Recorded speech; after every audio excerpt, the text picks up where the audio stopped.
भगवान ने कुत्तों से कहा, मैं तुम्हें 20 साल का जीवन दे रहा हूं जिसमें तुम्हें दिन रात भौंकना है। कुत्तों ने कहा, 20 साल बहुत ज्यादा है, आप हमें मात्र 10 साल की जिंदगी दो। भगवान मान जाते हैं। फिर भगवान बंदरों से कहते हैं, मैं तुम्हें 20 साल का जीवन दे रहा हूं जिसमें लोगों को तुम्हें हंसाना है और खुद फान करनी है।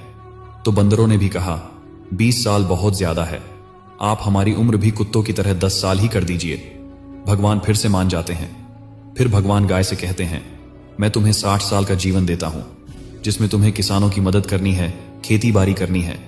फिर गाय कहती है, 60 साल बहुत ज्यादा है, आप हमें केवल 20 साल की आयु दीजिए। फिर से भगवान मान जाते हैं।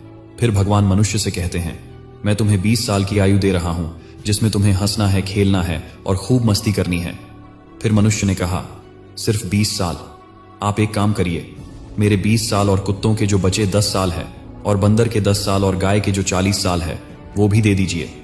भगवान मान जाते हैं और कहते हैं, जैसी तुम्हारी मर्जी। हम भगवान के दिए 20 साल बहुत मजे से जीते हैं और बचे हुए 40 साल हम दिन भर परिश्रम करते हैं जैसी गाय करती है। फिर बचे हुए 10 साल हम बंदरों की तरह कूद फान करते हैं और आखिरी बचे हुए 10 साल हम घर के बाहर कुत्तों की तरह बैठकर पूरी दुनिया पर भौंकते हैं। हो सकता है जिंदगी का सच ना हो, पर कहीं ना कहीं इसमें सच्चाई भी छुपी है।